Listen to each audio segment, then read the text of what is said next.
Bueno, buen día a todos. Aquí Daniel Benítez desde Saint-Malo, Francia, para la Alianza Francesa.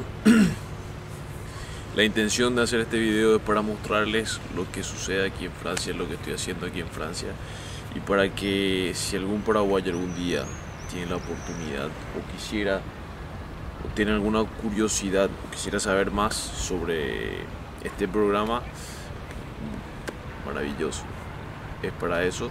Entonces es para eso que estoy realizando este video, para la Alianza Francesa, y espero que puedan disfrutar. No voy a contarles mucho y espero que disfruten de este video y esta maravillosa vista aquí desde Saint-Malo.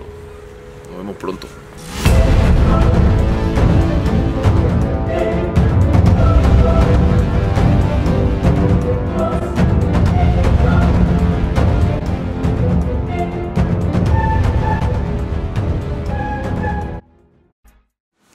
Bonjour à tous, je m'appelle Michel Babonneau, et je suis professeur d'espagnol ici, au lycée Jacques Cartier de Saint-Malo.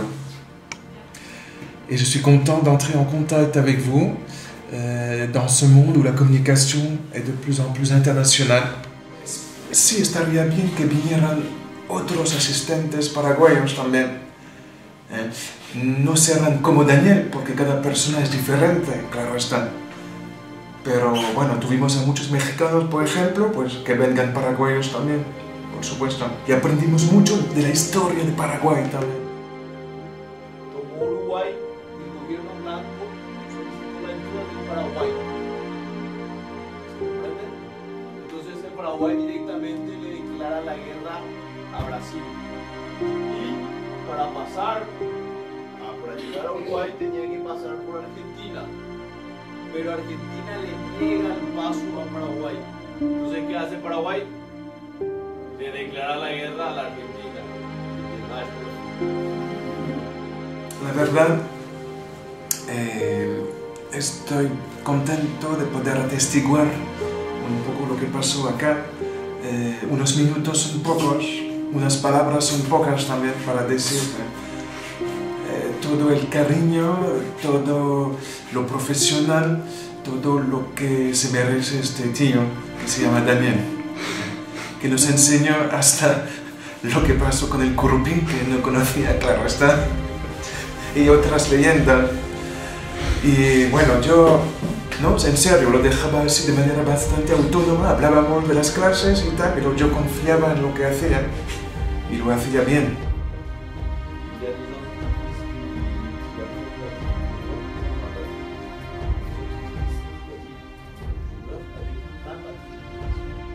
Bonjour, je m'appelle Katia Capizani.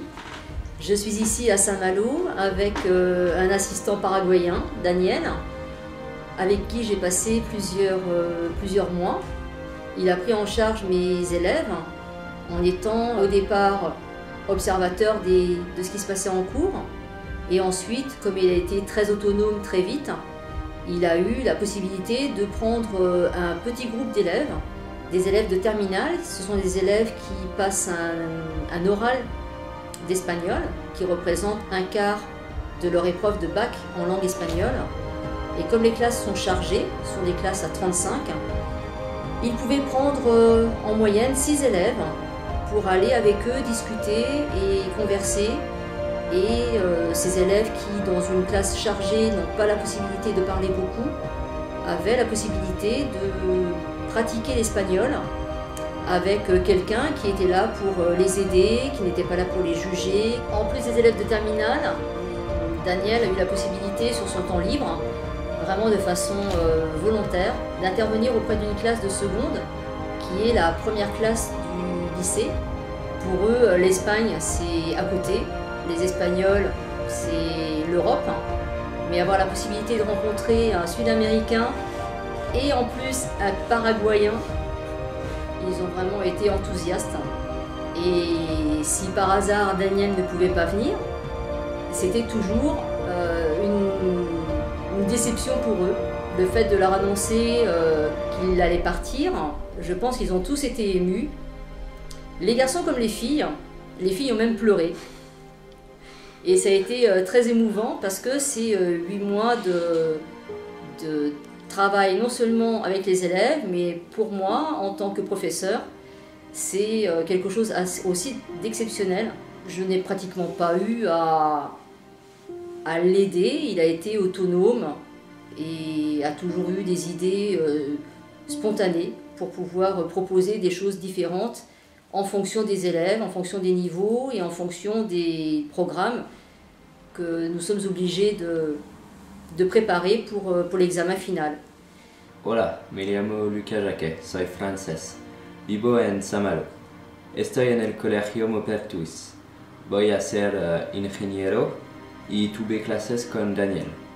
He aprendido muchas cosas sobre la cultura paraguaya. Donc Daniel est une personne qui a vraiment beaucoup d'idées. D'ailleurs, je crois que c'est la première fois que quelqu'un fait ça pour l'Alliance paraguayenne. Donc je pense que c'est une très bonne chose. Il a une autre approche des cours en classe qu'avec notre professeur, donc c'est vraiment une bonne chose. Comme j'ai dit avant, c'est une personne très ouverte, à qui on peut parler sans problème. Et moi, personnellement, je le vois plus comme un ami que comme l'assistant espagnol du lycée. Et je pense que c'est le cas de beaucoup de personnes dans ma classe. Aussi, j'avais jamais eu d'assistant espagnol avant. Et bon, au niveau des compréhensions orales, j'avais un peu tout le temps le même accent que j'entendais. Là, on entend d'autres accents un peu, donc Amérique du Sud en l'occurrence ici, et c'est agréable. Une très bonne chose, c'est qu'il m'a fait prendre conscience de mes capacités en espagnol. Donc bon, je me considérais comme un élève moyen avant, et puis bon, il m'a beaucoup tiré vers le haut en me disant que ce que je faisais c'était très bien.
Los ejercistas, porque al